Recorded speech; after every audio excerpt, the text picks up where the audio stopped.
pra nos unir em um só corpo no Senhor, que me une a você, que nos faz perceber que esse amor vem de Deus, que nos deu o dom de amar para compartilhar, está pronto a ajudar, obedecendo a Deus, que nos ensinou amor.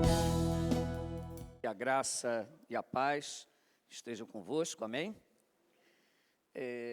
Primeiramente, hoje, nesse mês de outubro, eu e minha esposa estamos completando 37 anos de aliança, 37 anos de casados, outubro.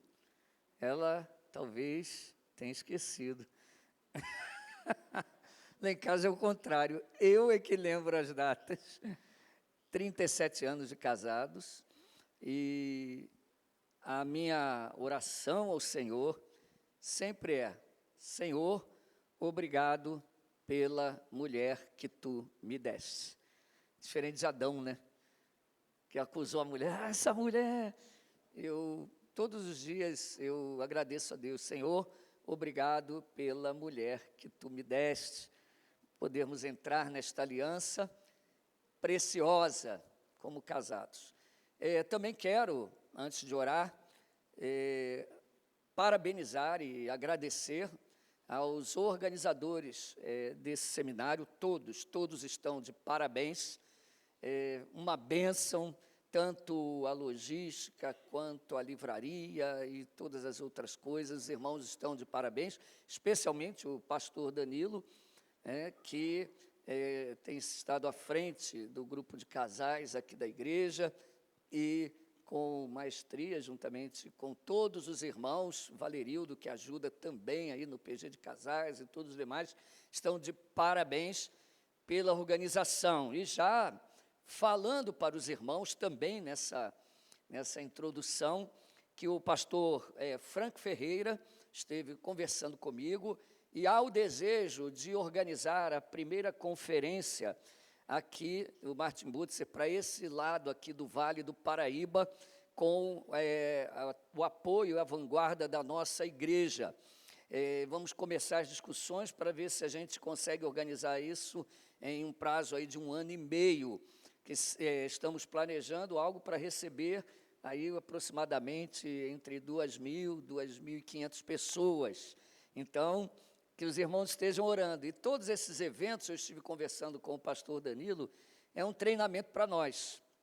Nós, na verdade, estamos treinando e aprendendo a organizar conferências. Lógico que isso aqui é uma fração disso, tá? Mas nós estamos aprendendo, desde do chá das mulheres, né, também as nossas festas que organizamos esse ano, especialmente também a ação de graças, né, pelo aniversário da igreja, recebemos muitos irmãos de fora aqui, e agora também o Seminário da Família. Eu creio que nós, como igreja, vamos aceitar esse desafio, e teremos aí a primeira conferência aqui no fundo do Vale, com o apoio da Semente da Vida. Os irmãos estão animados com isso, amém?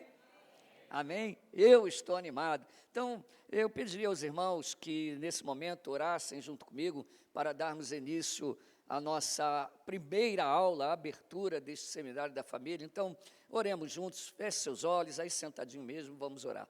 Senhor Deus, obrigado por tudo que o Senhor tem feito por nós, obrigado pela oportunidade, o privilégio de nós podermos nos reunir aqui nessa manhã para juntos aprendermos a respeito da Tua palavra, neste assunto tão importante sobre a família. Abençoa não só esta aula, mas todo o decorrer deste seminário. Senhor, venha abençoar os palestrantes, aqueles que estão a caminho e todos que estão aqui presentes, que possa ser um tempo de edificação, de consolo, de admoestação para todos nós, em nome de Jesus Cristo. Amém. Meus queridos irmãos, o tema que foi passado para que eu pudesse discorrer aqui nesta manhã casamento e família, um campo de batalha. E eu inicio com a leitura do Salmo 11, o versículo 3, o Salmo 11, versículo 3, que diz o seguinte: ora, destruídos os fundamentos, que poderá fazer o justo?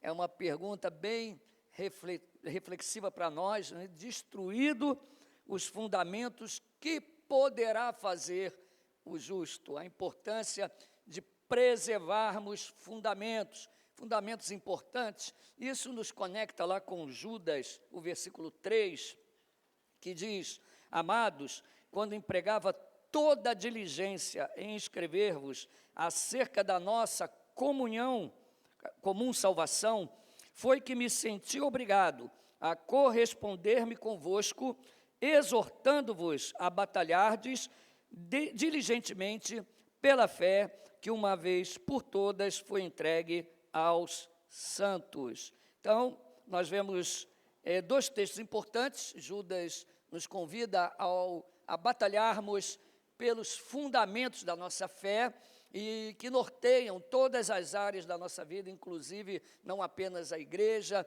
a pregação, a nossa vida em sociedade, mas especialmente também para nós aqui nessa manhã, para as nossas famílias. Então, as Escrituras, os fundamentos da nossa fé, que são as doutrinas cristãs, o ensino bíblico que nós cremos, eles devem servir de fundamento para todas as áreas da nossa vida e devemos realmente batalhar para que esses fundamentos não sejam abalados, destruídos, desconstruídos, conforme nós temos visto hoje. Eu também quero fazer algumas indicações.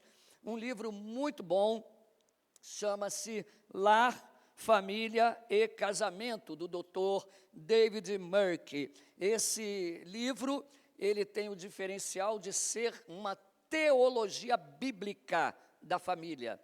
Então, o Dr. David, ele pega uma linha contínua e progressiva dentro da revelação, dentro da teologia bíblica, e ele começa desde Gênesis, estabelecendo os fundamentos, e caminha até o Apocalipse, construindo uma teologia bíblica sobre o casamento, lar, a família. É um diferencial neste livro, de leitura muito gostosa, apesar de ter quase 1000 páginas, mas é um livro muito importante. Se você tiver oportunidade, inclusive, eu trabalharei este livro aqui na nossa escola bíblica dominical do ano que vem. Já estou dando aqui um spoiler aqui para a igreja, que será a teologia bíblica da família, o nosso tema de EBD ano que vem. Um outro livro já foi indicado aqui pelo pastor Danilo, que é o do Andrés Kostenberg, que é o Lar, Deus, Casamento e Família. Então, tem à disposição aqui para os irmãos. Um outro livro é o do John Piper, O Casamento Temporário, no mesmo estilo do John Piper, um estilo bem piedoso, de experiência de vida, né? John Piper também traça fundamentos bíblicos para um casamento, e o que da questão desse livro é que ele procura mostrar que o casamento tem um objetivo maior ainda, que é um objetivo, vamos assim dizer, escatológico, que é revelar a aliança entre Cristo e a sua igreja. É um livro muito bom, e um livro que eu costumo até usar em aconselhamentos pré-nupciais, quando pecadores dizem sim. É um livro muito bom também, fácil de ler, curtinho, não é um livro denso, mas é um livro interessante para você ler junto com a sua esposa. Quem não teve o privilégio de ler, leia, compre 2, né, se você puder, e vocês leiam juntos esse livro, refletindo e meditando nele. E os aconselhamentos pré-nupciais que são feitos aqui têm por base várias reuniões, usamos esse livro, outras referências também, e acima de tudo, as Escrituras Sagradas, né? Se o pessoal presta atenção no aconselhamento, vai ser muito bem edificado, né? Que tem pessoas, às vezes, que vão para o aconselhamento, parece que a mente está lá no outro lugar, né? Mas a gente precisa dar valor a esses momentos. Um outro livro que eu aconselho você também a tomar conhecimento é Feminismo, Perversão e Subversão, de Ana Carolina Campagnolo. Nós precisamos entender a nocividade do movimento feminista e como ele tem trabalhado para desconstruir e destruir as famílias. Tá? Precisamos ter conhecimento a respeito disso. Um outro livro que eu também utilizei no preparo aí dessas aulas, pesquisando, é A Escola de Frankfurt, o Palácio de Prazer do Demônio, o culto da teoria crítica e a subversão do Ocidente. Você quer saber tudo que tem acontecido aí nas universidades e escolas, né? Desde o marxismo cultural, Antônio Gramsci, tendo um quê de piora na escola de Frankfurt, que de lá saiu para todas as universidades europeias, americanas, causando destruição, inclusive aqui nas universidades e nas escolas do Brasil. Se você não teve oportunidade, assista o documentário Unitopia da Brasil Paralelo. Ele fala sobre a destruição dentro dos DCEs, dos CAs, da Uni e de todas as universidades. Um dos, inclusive, que foi diretor de universidade, professor, doutor, PhD, ele foi internado com sérios problemas psiquiátricos, teve um AVC, tamanha foi a pressão e as ameaças que ele sofreu dentro das universidades, e ele, respondendo uma pergunta que fizeram a ele,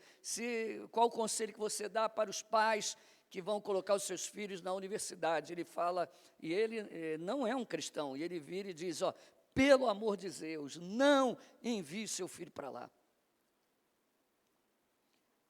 Para você ter uma ideia, ele fala isso, pelo amor de Deus, não envie seu filho para lá.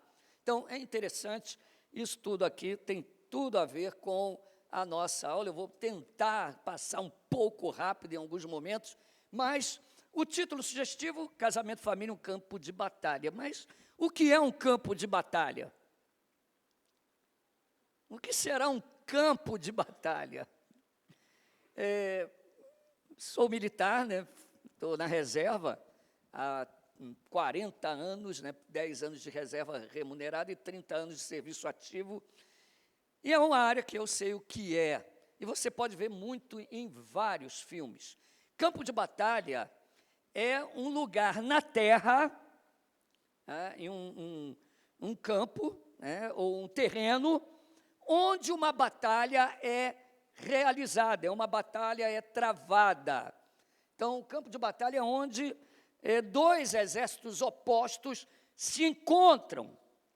Então, na Bíblia, nós vemos vários campos de batalha, onde um exército caminhava até um ponto, o outro exército caminhava, e ali, fatalmente, eles iam se encontrar, e haveria uma carnificina ali. Existem muitos campos de batalhas famosos, não somente na Bíblia, como, por exemplo, a Batalha de Jericó, ou a invasão de Israel por Nabucodonosor. Então, quando os exércitos se encontram, eles se encontram num teatro de operações, num campo de batalha. É a batalha terrestre. Já diziam os infantaria, lá na minha época, que a infantaria era a mãe das armas e da guerra. Por quê? Porque por mais que a artilharia vá bombardeando o local do inimigo, por mais que você despese bombas com a força aérea, por mais que a marinha envie seus mísseis de cruzeiro, por mais que haja bombardeios, uma hora não tem como. A infantaria vai ter que entrar. E ela entra, e ali é que o bicho pega, porque ela se encontra frente a frente com o inimigo no campo de batalha. Nós vemos, por exemplo, agora Israel em guerra, ali no sul do Líbano. Houve muitos bombardeios, o preparo da Força Aérea, o preparo da Marinha, e mais recente o preparo da artilharia, lançando as suas bombas através de tanques de guerra, canhões, mas teve uma hora que não tem jeito. Aí Israel entrou, e aí ao encontro, frente a frente, Hezbollah e Israel. E ali é o campo de batalha. Ali é que realmente a guerra se torna mais sangrenta e cruel. Um campo de batalha muito conhecido na Bíblia é o Armagedon. Todo mundo já ouviu falar na batalha do Armagedon. Será um lugar específico, um vale, que há em Israel.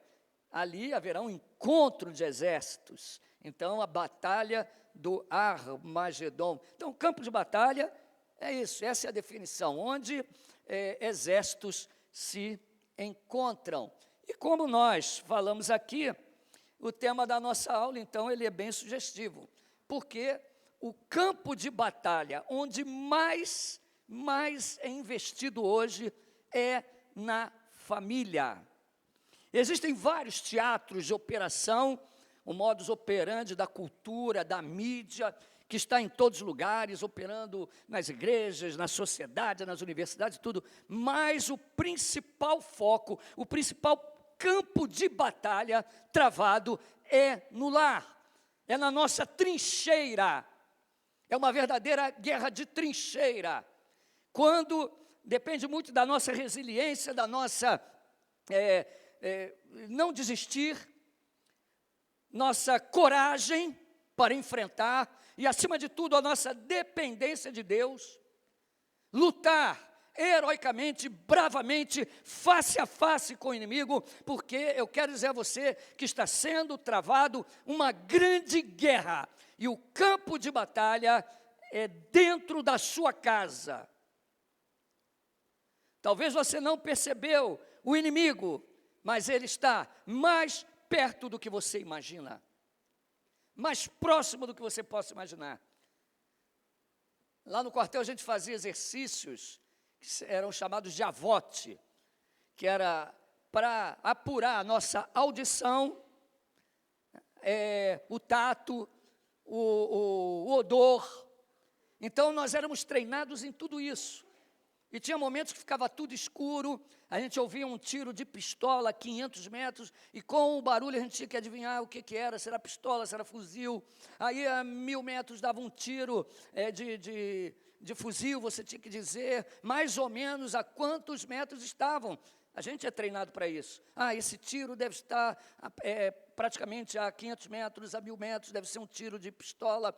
Aprendemos a não dar bobeira com o visual, atender celular, a 1 quilômetro de distância você via. Mas uma coisa interessante é que num determinado momento da aula, a gente estava assistindo ali a aula, compenetrado com a aula, e de repente, vocês têm que também prestar atenção no que vocês estão vendo, na forma de camuflagem do inimigo, porque ele pode estar mais perto do que você no campo de batalha. E a gente estava assistindo, irmãos, jogaram um sinalizador quando clareou, os caras estavam com um fuzil na minha cara quase. Eu não vi ninguém se aproximando. Eu não vi a infantaria inimiga chegando perto. A gente ali prestando atenção, e quando clareou, eles já estavam próximos. O inimigo pode estar mais perto do que você imagina, na sua televisão, no seu celular, dentro da escola, para onde você envia os seus filhos, mandando eles para César, e depois chorando porque eles estão igual a Roma, com o pensamento mundano. Um dos campos de batalha mais sérios e prediletos também de Satanás está justamente dentro de sua casa, não se enganem. E esse campo de batalha é desde o Éden. Essa batalha iniciou no Éden com a queda. Eu não vou entrar nesse assunto que vai ser falado aqui por outros irmãos. Mas eu só quero apontar aqui que ele se intensificou. Não é algo que é novo. Satanás, ele investe tempo para destruir a família. Ele não tem pressa. Começou desde o Éden. A inversão de papéis entre homem e mulher já começou no Éden. Após a queda, a incapacidade masculina de Adão de não obedecer à sua ordem de proteger a mulher, inclusive, era para ele proteger a criação que incluía a mulher. Ele permite que a mulher seja enganada diante de seus olhos. E desde aí nós vemos todos os conflitos no lar, e mais, eu quero apontar aqui que eles se intensificaram de aproximadamente 200 anos para cá, as coisas vão piorando. E o que será que marcou essa piora?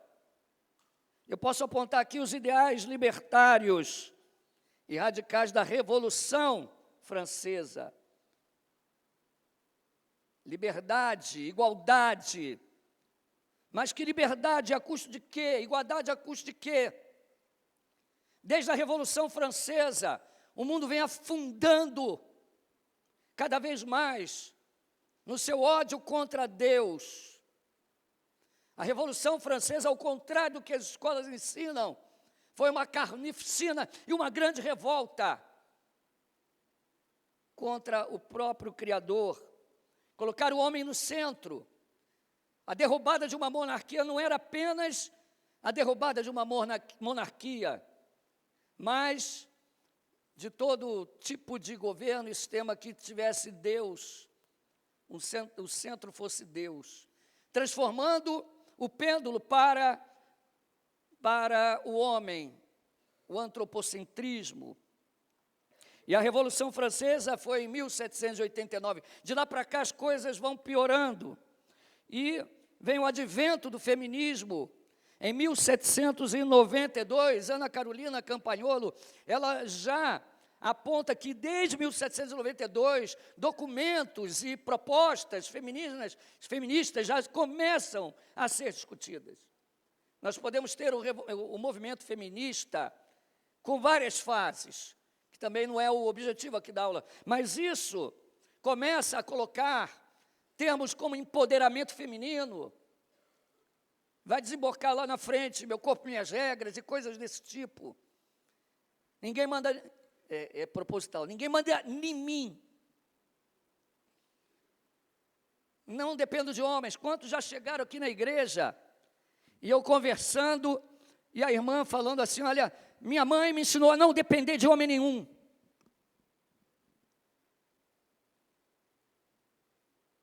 Esses ideais libertários reverberam no feminismo, e aí o feminismo vem desembocar em revolução sexual, que é um processo também, nos séculos 18, 19, 20, com o ápice em 1960, com os movimentos hips, movimentos gays, movimentos feministas mais intensos, que advogavam a liberdade sexual, ter relação com quem eu quiser. Eu sou livre para fumar a minha maconha, livre para ter relação, livre para fazer o que eu quiser. Aliás, nosso país está bem nessa pegada. São movimentos chamados contraculturais, contra a cultura tradicional. Feminismo, movimento gay, movimento hippie. A Revolução Marxista deu um grande impulso no século XX, em 1917. Para quem não sabe, Marx era um ateu, convicto. E para os jovens que reverberam as coisas e repetem narrativas como papagaios de pirata, talvez nunca tenham lido o Manifesto Comunista. Eu já trouxe aqui na igreja, mostrei a vocês. 3 pilares: destruição da propriedade privada. O Estado tem domínio sobre tudo, controle sobre tudo. E eu faço uma pergunta: você acha que tem as coisas? Quem tem casa aqui, própria? Você tem certeza que a casa é sua? Você paga IPTU? Você paga taxas? Se você não pagar, o que acontece? Seu carro é seu? Mais ou menos. Você paga uma série de impostos e regras. Você pode... Não, mas o carro é meu. Aí você perde o direito de andar com ele. Até ele ser penhorado, sei lá. Você tem certeza? E o comunismo é isso. Não há propriedade privada. Não há. Porém, para destruir a propriedade privada, precisamos destruir um empecilho, que é a igreja e a família. Porque envolve questões de herança e tudo, a família tem que ser destruída. Mas como destruir a família sem também reverberar na igreja? Família e igreja estão entrelaçadas, pois a igreja é um conjunto de famílias que a compõem. Enfraquecendo a família, enfraquece a igreja. Enfraquecendo a igreja, enfraquece a família. Não tem como. Uma coisa é proporcional à outra. E aí, com a Revolução Marxista, que pregava claramente no Manifesto Comunista a pregação de destruição através de uso de armas, de violência, está lá no manual. A revolução pelas armas. Porém, houve uma surpresa, quando na Primeira Guerra, muitas pessoas, até mesmo na União Soviética, depois, nas guerras, se recusavam a deixar de lutar a favor de um regime.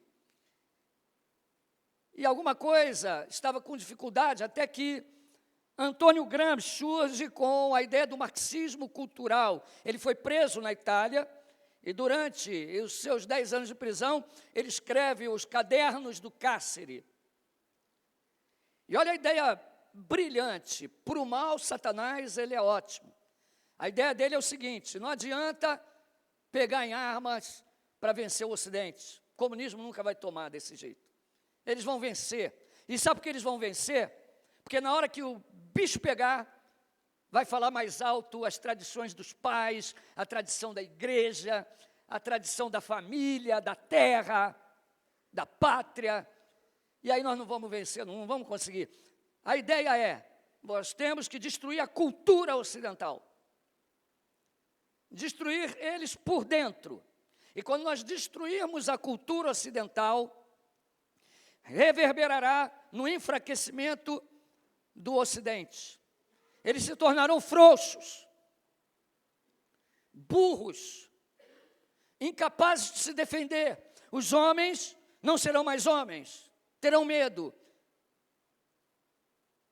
As famílias estarão destruídas, que é a célula de tudo. E aí nós poderemos vencer com uma revolução sem armas, mas através da cultura. Essa foi a ideia de Antônio Gramsci. Sua obra foi publicada após a sua morte em 1948 e defendia abertamente a destruição do Ocidente. Não é que talvez destrua, eles defendiam a destruição do Ocidente. Mas nada é tão ruim que não possa piorar. Vejam que são processos, são passos, desde a Revolução Francesa, desde antes até. Por fim, eu menciono a Escola de Frankfurt, fundada em 1924. A Escola de Frankfurt foi uma escola de pensamento que surgiu sob o nome de Instituto de Pesquisas Sociais na Universidade de Frankfurt, na Alemanha. Suas ideias são um desenvolvimento da teoria de Antônio Gramsci. Dá para melhorar mais ainda essa questão da destruição cultural. Então, desde a sua fundação, ela teve como objetivo destruir a cultura ocidental. E aí, o que da questão? Vamos penetrar nas universidades, tomar as universidades, as escolas. Porque, irmãos, não se iluda. Vamos esperar uma reviravolta nos tribunais, vamos esperar uma reviravolta nos quartéis. Tolice, estupidez. Porque o ninho da serpente está na escola. Todo general estudou numa escola, numa universidade. Todo soldado veio de uma universidade, de uma escola, de um colégio, de um contexto. Todo professor também foi doutrinado por outro professor, por outro diretor. Todo repórter da televisão é um esquerdista. Os artistas, a cultura, porque eles foram doutrinados já. E aonde está, então, o ninho da cobra, o ninho da serpente? Está dentro das instituições de ensino. E parece que as pessoas não perceberam muito isso. Os pensadores da Escola de Frankfurt são os seguintes: os principais sociólogos marxistas: Max Horkheimer, Friedrich Pollock, Theodor Adorno, Herbert Marcuse, Erich Fromm, Jürgen Habermas e Wilhelm Reich. São os principais pensadores da Escola de Frankfurt. Suas ideias permanecem até os nossos dias e contaminam o pensamento ocidental, pervertendo a sociedade. São divulgados principalmente os dois poderes, a universidade e a mídia. Quando a gente fala de poder judiciário, executivo, legislativo, tem dois poderes invisíveis por trás disso, e sorrateiros: a educação e a mídia. É elas que fazem o pensamento, é elas que manipulam o coração dos seus filhos quando vão para lá. Suas ideias permanecem até hoje. Na verdade, o sistema educacional moderno é o ninho do pensamento anticristão, para onde milhares de jovens são enviados anualmente para sair de lá corrompido e idiotizado. E quanto à mídia, ela é a arma divulgadora de manipulação de massa. Sair desse tema é a coisa mais difícil depois que alguém entra nele. Porque o coração foi roubado, a mente foi roubada, a volição, a afeição é roubada ali. Para reverter isso, só o poder do Evangelho, só o Senhor. Vocês estão vendo a gravidade? Então o tema, ele é muito, muito pertinente aos dias de hoje. E o título, muito bem escolhido: a família e o casamento é o campo de batalha. E se você não prestar atenção nisso, você vai, sinto dizer, colher o fruto disso. Amargamente, miseravelmente, você vai colher o fruto disso. Você vai colher. Vai ter uma hora que você vai ter que escolher: ou meu filho tem o diploma do MEC e fica burro e vai para o inferno, ou ele aprende a estudar de outra forma, e talvez não tenha um diploma, não tenha alguns acessos, que isso já é uma outra questão, a gente pode fazer uma palestra aqui outro dia sobre isso, mas pelo menos o coração e a mente não vai ser destruída, esse é o termo. Então, essas instituições de ensino estão corrompidas, e como é o modus operandi da revolução cultural divulgada por Antônio Gramsci e pelos Marcuse e sua turma na escola de Frankfurt. 3 formas de eles operarem, para você detectar na sua casa: guerra cultural, movimento queer, por exemplo, movimento LGBTQ e A, Z, Y e tudo aí mais. Alguém aqui já ouviu falar sobre o movimento queer? Só um. O queer é o Q lá do LGBTQ. Tem o L das lésbicas, o G dos gays, o B do bissexual, o T do transexual. O queer, ele não tem algo definido. Não é isso mesmo? É fluido, pode mudar toda hora, passar de um para o outro. Inclusive ter outras alternativas. É o queer. Tem gente casando com pedra, casando com... Será que não deu certo a destruição da cultura? Não está dando certo essa guerra cultural? Tenta conversar com uma pessoa dessa. Não adianta ir para o debate. Ele vai cuspir em você, vai gritar, vai espernear. Não tem... Já foi totalmente lavado cerebralmente. Seu cérebro já esvaziou, não tem como.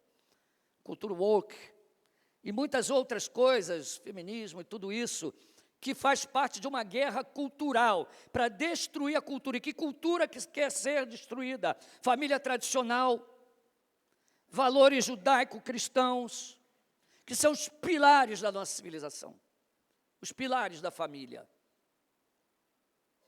Ah, pastor, mas a educação não redime. Sim, concordo com você. O que salva é o Evangelho. O que salva é o Evangelho. Mas uma boa formação, ela vai, pelo menos, evitar muitos problemas para você. Muitos. Pior é ter um filho ímpio, bandido, drogado, envolvido nessas coisas, é muito pior. Alguma dúvida até aqui? Outro modo de operar é a guerra de informação, que é o que você vê todo dia. Passando somos acusados de fake news, mas são passadas fake news toda hora dentro da sua casa. Um verdadeiro bombardeio de informações. A guerra de narrativas. Cria-se uma narrativa, é isso que é a guerra de narrativa. Fulano é genocida, e vai repetindo, genocida, genocida, genocida. E a pessoa vai repetindo. Homofóbico, homofóbico, homofóbico, homofóbico. Uma das pessoas que explicou mais isso sobre essa guerra de narrativa, que é uma guerra linguística, uma guerra semântica, foi o professor Aramis de Barros, que veio aqui. Ele disse que só de você repetir e de você tentar argumentar dentro de algo que não existe, você já está dando força àqueles que fazem isso. Então, a homofobia não existe. Mas quando alguém chega para você, você é homofóbico, aí você, não, eu não sou homofóbico, você já caiu no discurso. Já caiu, não existe isso. Aprenda, você é homofóbico. Bom, diga o que é isso, para que eu possa dizer a você que se eu sou ou não. Pronto, acabou. É que você mata. Não, eu não faço isso, então eu não sou isso. Você é machista. Diga o que você... Porque as pessoas estão distorcendo as palavras nessa guerra de narrativas, nessa guerra semântica. O que é genocídio? Genocídio é o extermínio em massa, sem motivo, de pessoas.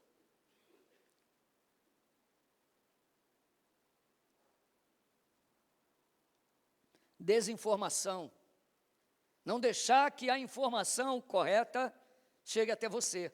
Tem a guerra de informação, que é a informação errada, e a desinformação não deixa que você saiba a verdade. A história está sendo mudada, os livros estão sendo trocados. E não se engane, isso reverbera dentro da igreja. Ele passa da família para a igreja. Porque as pessoas chegam na igreja dessa forma. Tudo isso é exatamente o que acontece aqui. Sabe qual, segundo pesquisas, o lugar do mundo onde mais dá certo isso no Ocidente? É o Brasil, irmãos. É onde Antônio Gramsci saltaria de alegria se estivesse vivo, é olhar para o Brasil. O pessoal da escola de Frankfurt, eles conseguiram um maior sucesso de todos aqui no nosso país. É incrível como o nosso país foi totalmente imbecilizado, idiotizado. Precisamos trabalhar para um caminho contrário. As famílias precisam ser fortalecidas. Então, o tema é sugestivo. O campo de batalha está na sua casa. Ok, pastor, mas como eu vou lutar contra isso? Como lutar? A desconstrução, ressignificação e destruição da família tradicional só pode ser vencida com uma volta aos fundamentos. Você precisa retornar aos fundamentos. Destruindo o fundamento, não tem o que você fazer mais. Que fundamentos são esses? Onde eles estão? São os fundamentos imutáveis, inabaláveis das Escrituras Sagradas. Somente voltando aos fundamentos, você vai conseguir vencer. Olha como isso é verdade, essa destruição. Dados do registro civil divulgados numa quarta-feira, dia 27 de março de 2024, pelo IBGE, o número de divórcios tem aumentado.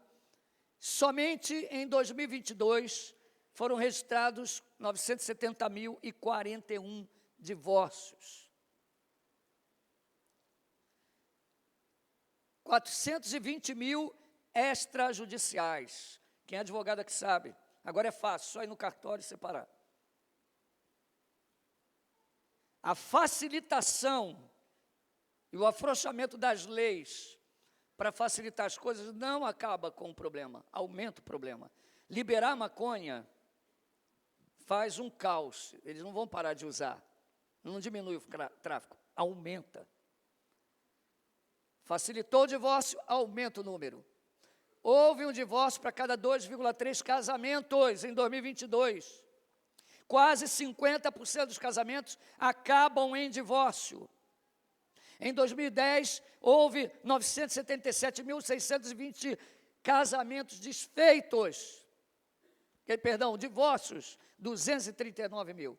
Ou seja, a relação em 2010 era de 4 para 1. Aumentou de 2,3 para 1. Imagine 2024. Para você observar bem, aqui está os casamentos em 2010 e o divórcio do lado em vermelho. Olha em 2022. Há uma queda até de casamentos, as pessoas não querem casar mais. Casar significa compromisso, aliança, então as pessoas não querem mais. Não conseguem ficar em emprego muito tempo, não conseguem ficar em igreja muito tempo e não conseguem ficar casado muito tempo. E olha o número de divórcios como aumentou, quase 500 mil. 2022. Os dados revelam também que os divórcios têm acontecido cada vez mais cedo, olha que incrível. Em 2010, 37,4% dos divórcios aconteciam com menos de 10 anos. O cara casa, não dá nem 10 anos, ele já separa. Isso em 2010. Em 2022, a porcentagem aumenta para 47,7%. Ou seja, metade dos divórcios acontece com menos de 10 anos de casado. Você não aguenta ficar casado. Numa sociedade hedonista, egocêntrica, narcisista, uma sociedade totalmente antropocêntrica, com ideais libertários, essa sociedade cria pessoas, homens e mulheres, que defendem uma liberdade ilusória que não permite abnegação, entrega. As pessoas nem querem casar e quando casam não suportam nem 10 anos. Nem 10 anos. De acordo com os dados do Colégio Notarial, cartórios, de 2007, quando a Lei 11.441 possibilitou a oficialização da separação em cartório, até junho de 2023, o país registrou 1.025.000 divórcios extrajudiciais. Virou festa.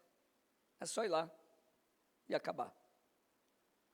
Segundo matéria do jornal da USP, esquerdista, em 4 de junho de 2024, um dos fatores que contribuiu para o aumento recorde de divórcio no Brasil é a figura do divórcio extrajudicial. Facilitou.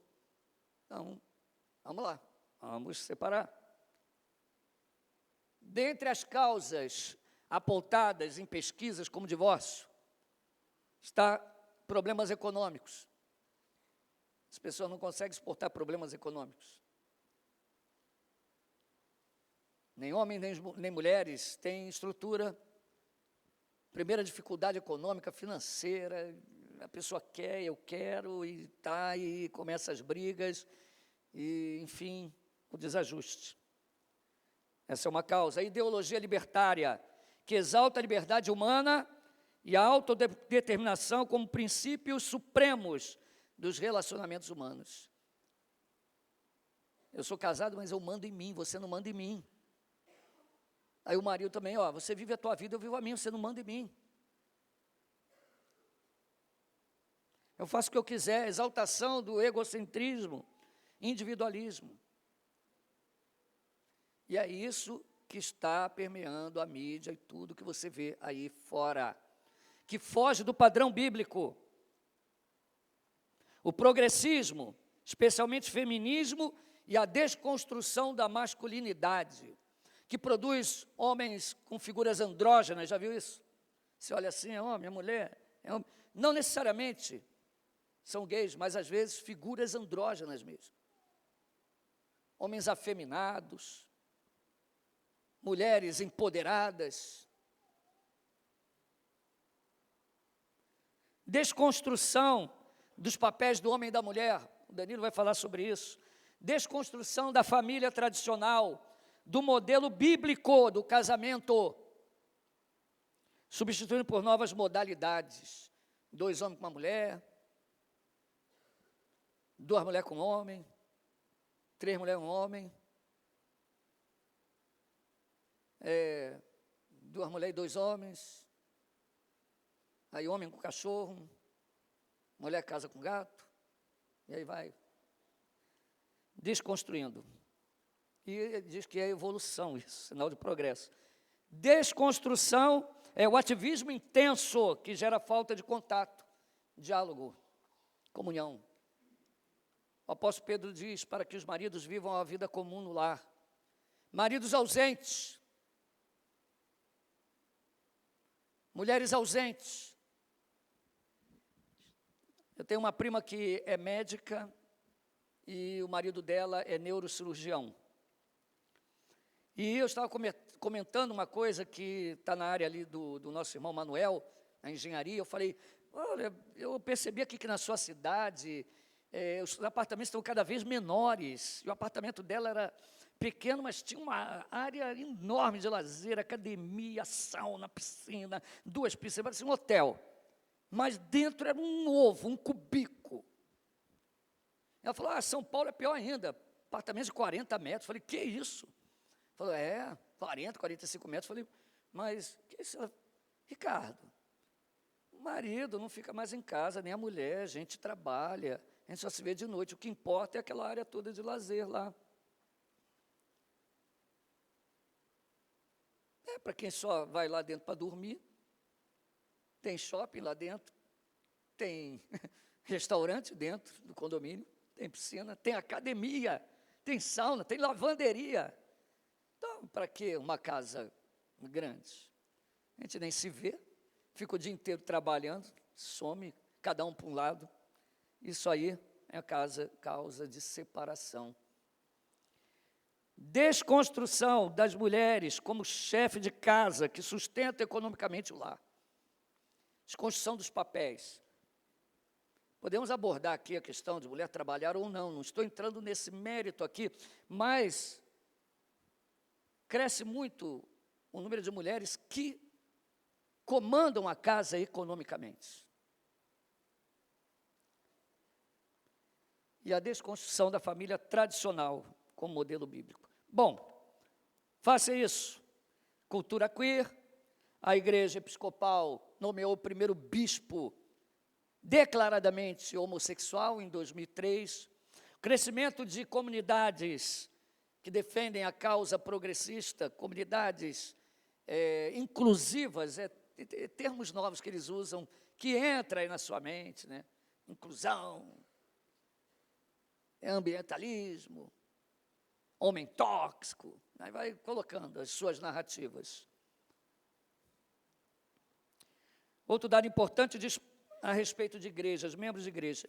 Irmãos, mais de 80% dos aconselhamentos que eu faço aqui são com problemas na família, aqui dentro da igreja. E assim em todas as igrejas. A maioria são problemas familiares.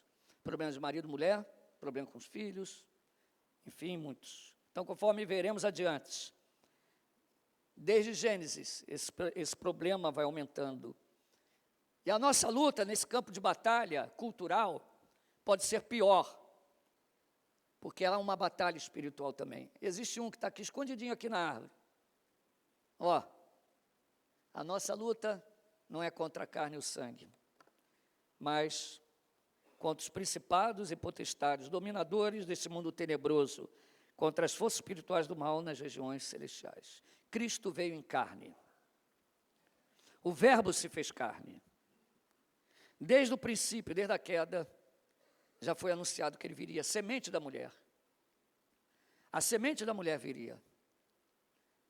Era um homem. Deus que se faria homem. E a batalha contra a família, ela vem desde aí. Para impedir o propósito de Deus, os propósitos de Deus no casamento. Grave bem esse gesto. Faça assim com a sua mão. Espelhar a imagem de Deus. Espalhar a imagem de Deus. Espalhar. Refletir a aliança.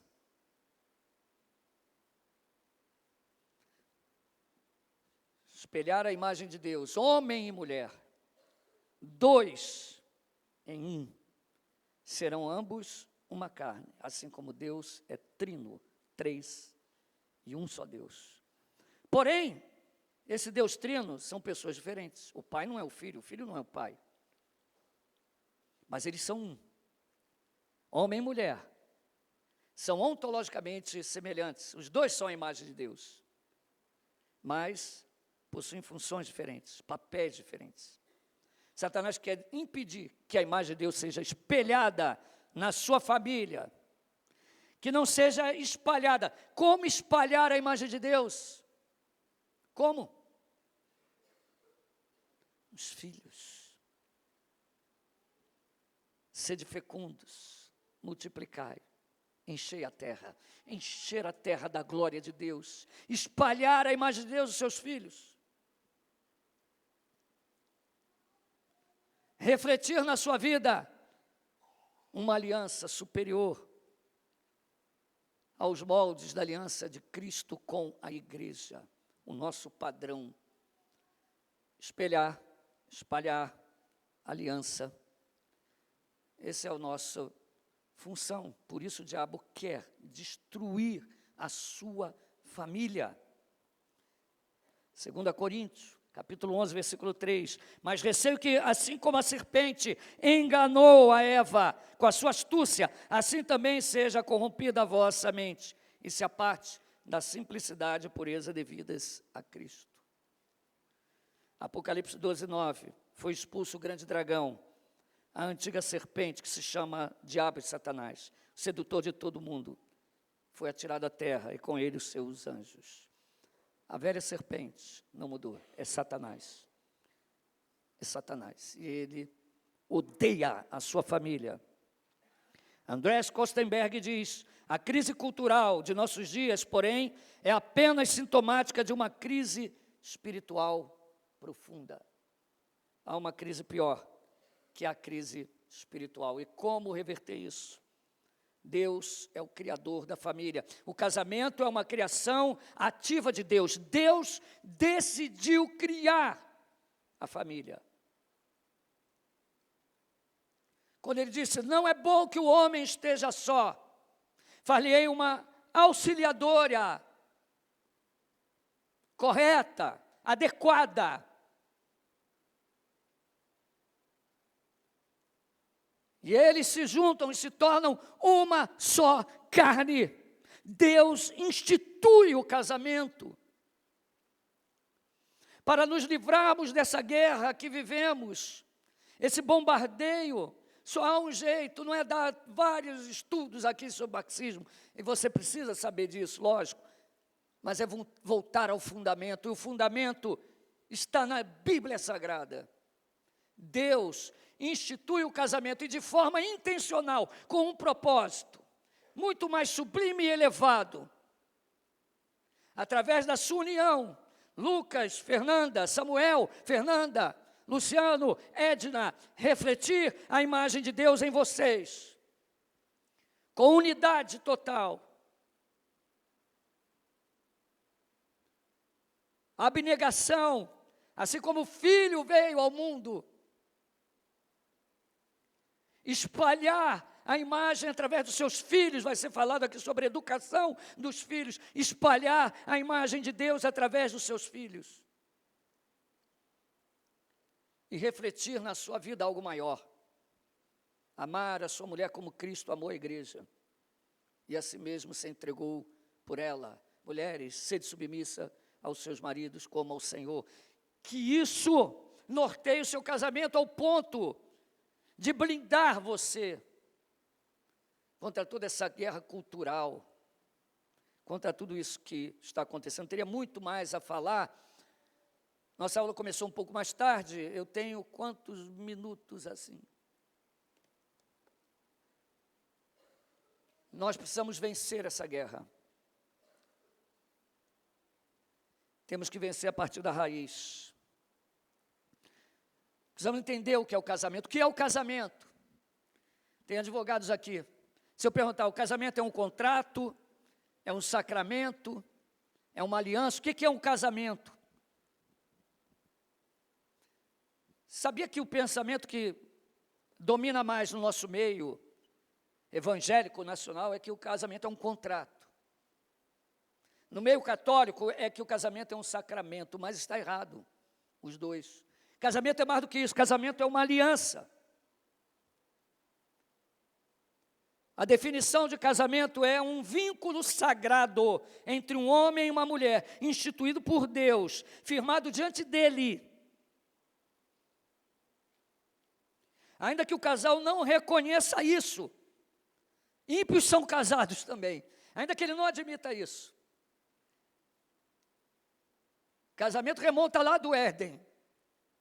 Então é um vínculo sagrado, instituído por Deus, firmado diante dele e consumado normalmente com a relação sexual.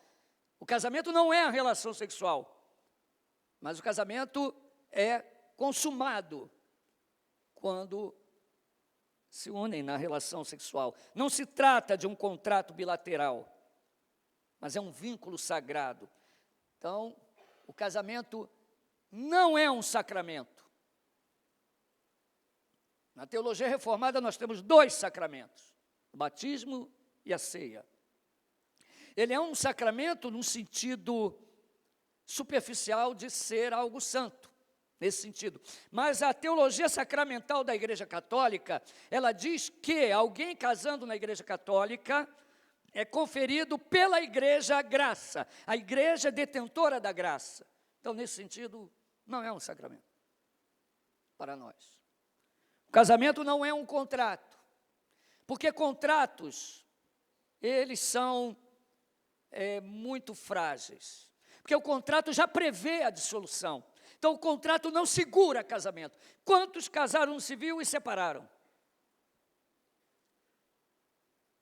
O contrato, quando ele é feito, o contrato de casamento, ele já tem um tom egoísta. Porque se eu faço contrato, eu quero garantir algo.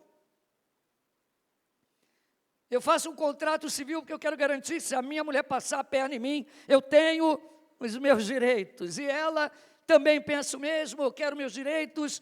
Então, a esfera de contrato, embora a aliança envolva um contrato, mas o casamento vai além disso, ele é uma aliança, porque a aliança ela tem características, ela é uma aliança que não deve ser quebrada. Quando marido e mulher entendem que o casamento não é para ser quebrado, nós elevamos o padrão de Deus para a nossa vida, trazemos Ele para a nossa vida. Quando nós encaramos que fizemos um vínculo diante de Deus, quando um cai, acontece como o Eclesiastes, o outro ajuda a levantar. Essa é a aliança.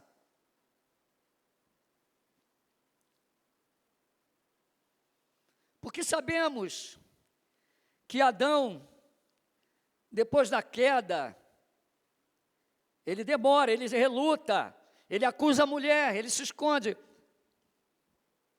Ele esconde a genitália dele, né? Ele e a mulher. Mas Deus já tinha visto ele pelado. Por que ele esconde aquilo? Porque o que foi feito para espalhar a imagem de Deus, agora está espalhando a imagem, entre aspas, do diabo.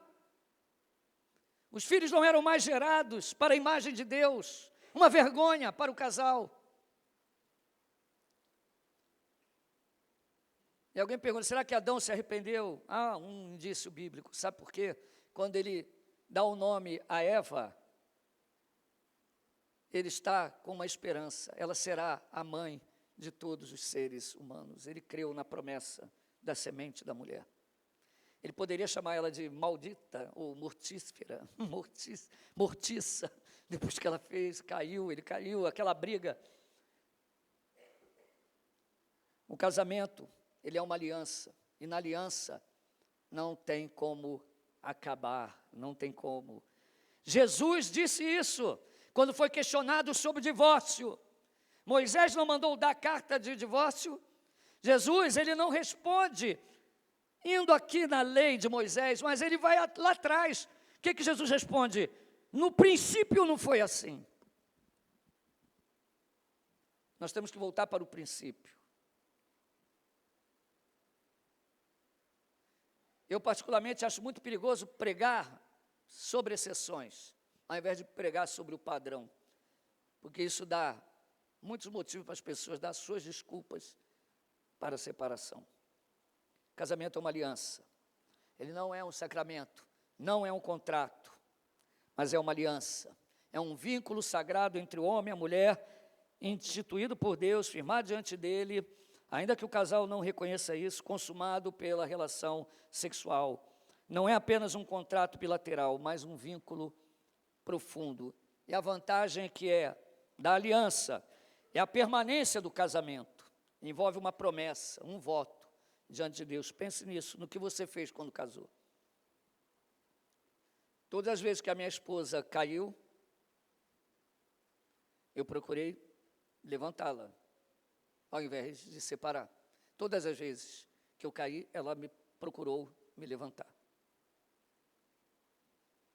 Aliança, quando você pensa nisso, é algo muito solene, muito sublime.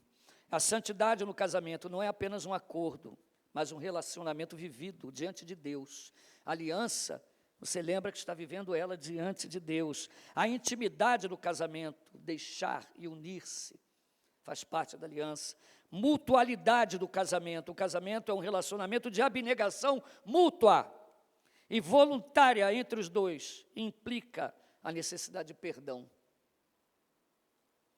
Quando falaram sobre a separação, Jesus disse: Moisés mandou dar a carta de divórcio por causa da dureza do vosso coração. Mas ele diz, mas no princípio não foi assim. Não, e ele ainda diz, não está escrito? E serão os dois uma só carne? O que Deus uniu, não separe o homem.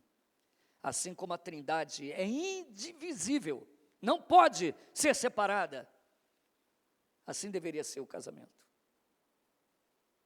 Assim deveria ser. É exclusivo. Nenhum outro relacionamento humano deve interferir o compromisso do casamento entre marido e mulher. Nenhum relacionamento humano. Em contraste com a abordagem do casamento como contrato, a aliança, ela inicia visando o bem do outro. Quando eu caso, meus irmãos, o contrato, não sei se vocês conseguiram ver, ele quer garantias para si. A aliança, quando eu caso, eu viso o bem do outro. Eu entro num relacionamento abrindo mão, sim, do meu eu, voluntariamente. Por isso que eu digo, eu prometo ser fiel a você na saúde, na doença, na alegria, na tristeza, na prosperidade, na diversidade. É uma aliança que você entra com o seu cônjuge e é exclusiva com ele. Nenhum relacionamento supera o de casal. Sabe por quê? Até mesmo de pai e filho. Porque o de pai e filho é um relacionamento, é uma união que vem da sua hereditariedade, da sua genética. Mas o casamento, Deus pega duas pessoas totalmente diferentes. E é uma união que só pode vir de Deus.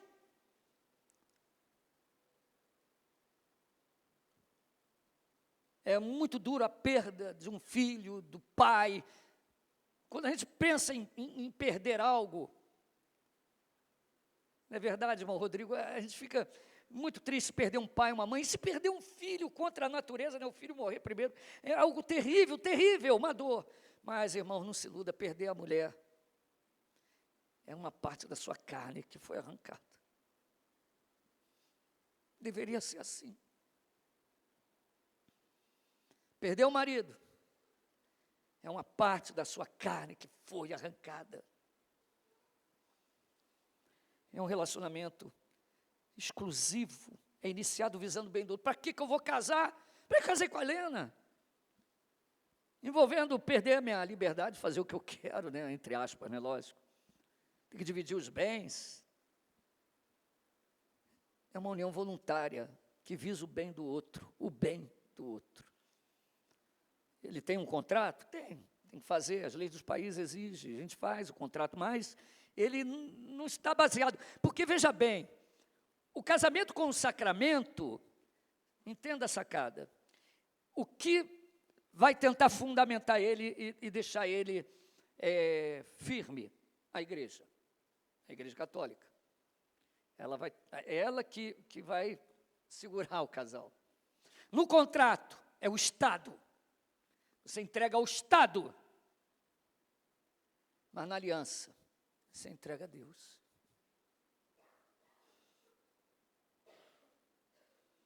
E aí você vence as lutas. Você vence as lutas. Alianças são incondicionais. O contrato tem as condições. A aliança é baseada em um amor constante. O contrato já prevê que pode acabar. A aliança considera o compromisso permanente. Ficou doente, vou ter que aguentar. Com amor, vou sustentar. Meu cabelo existia, creia nisso. Agora vai ter que aguentar sem cabelo.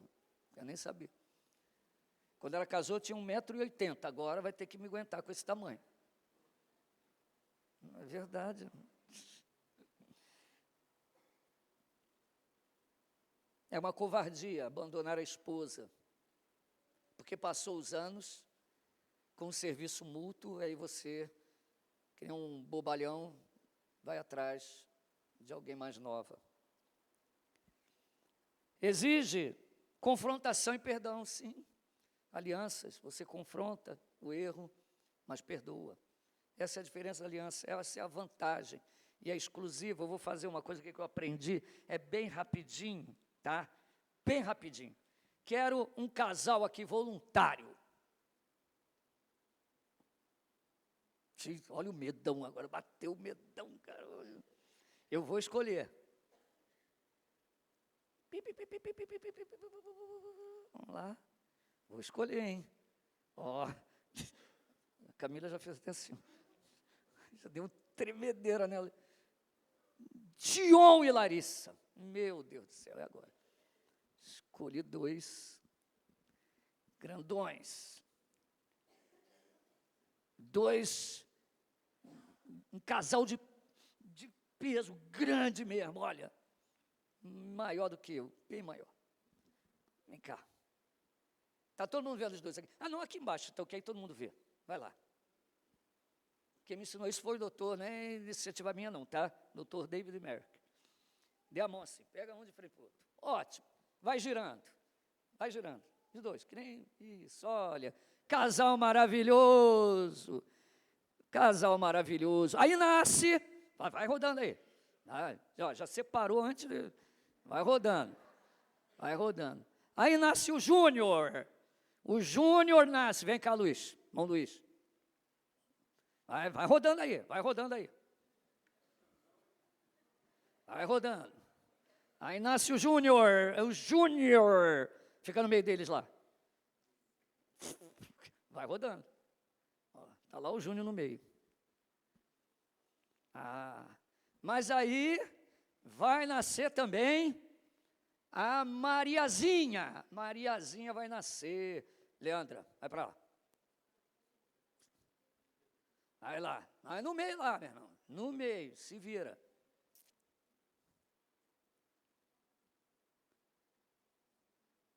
Não vai dar para rodar mais. Ainda dá?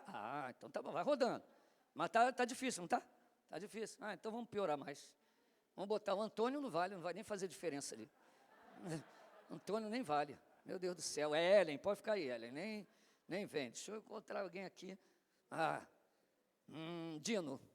Entra lá também. Nasceu o Dininho, o caçula. O caçulinha, o Dininho. Vai lá, Dininho, meu caçulinha. O caçulinha lá, vai lá. Vai. Não, mas o casal está muito... Então não é mais o caçula, porque vai nascer mais um. Agora é o Júnior mesmo que vai nascer. É o Juninho. Juninho vai ser o Rodrigo. Vai lá, Rodrigo. Seu o Juninho. Agora o negócio ficou feio. Vai lá, Juninho. Vai lá.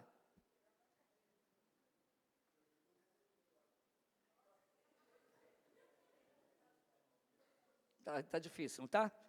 Passou o tempo, Está difícil o relacionamento. Aí o caçulinho, Juninho, senta lá, Juninho.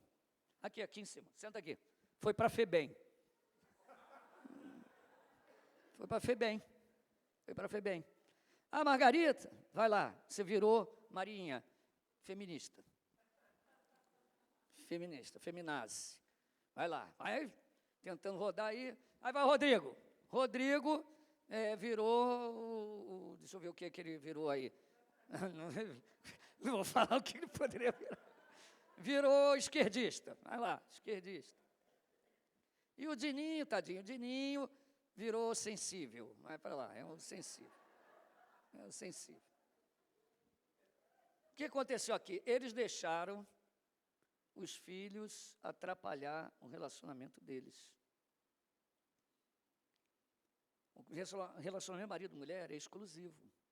Os filhos têm que saber o limite deles. Eles têm que saber o limite de um. Os seus filhos, tá, de vocês, não pode chegar ao ponto de separar vocês.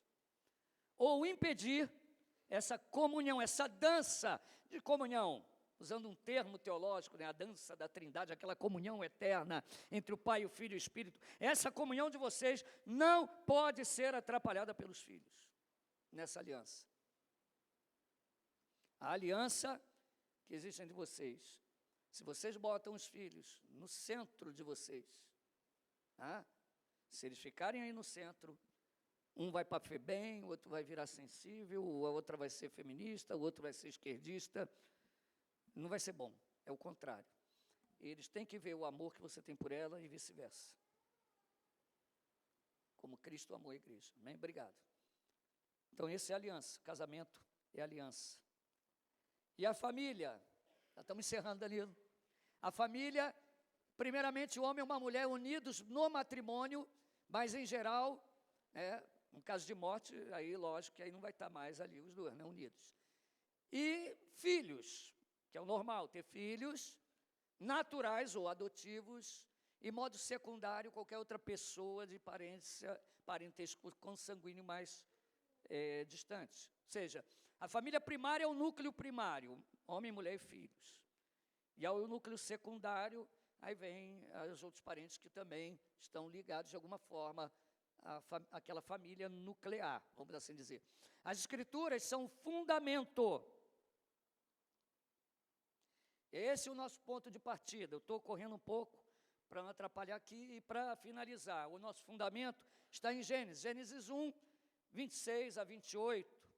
Também disse Deus, façamos o homem, a nossa imagem.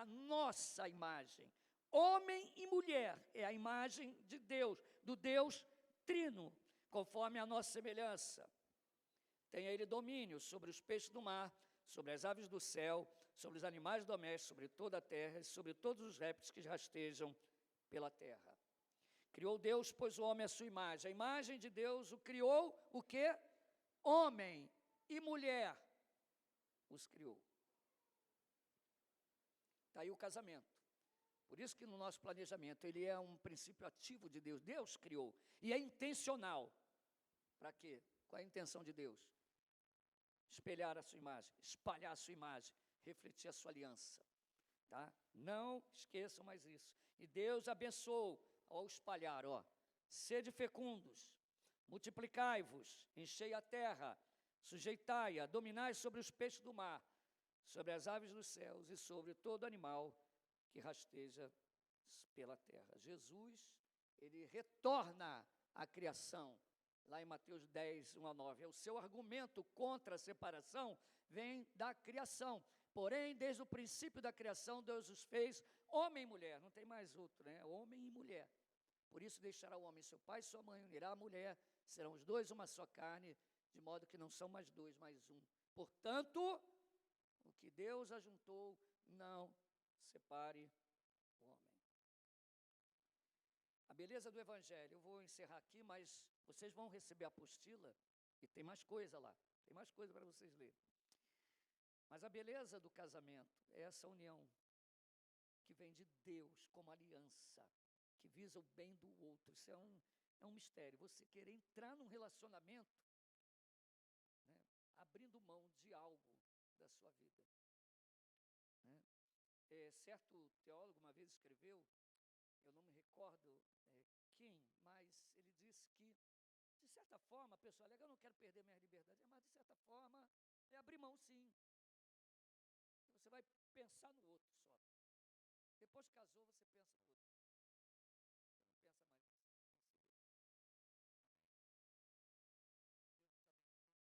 Viver o perdão que vem de Deus pra nos unir em um só corpo.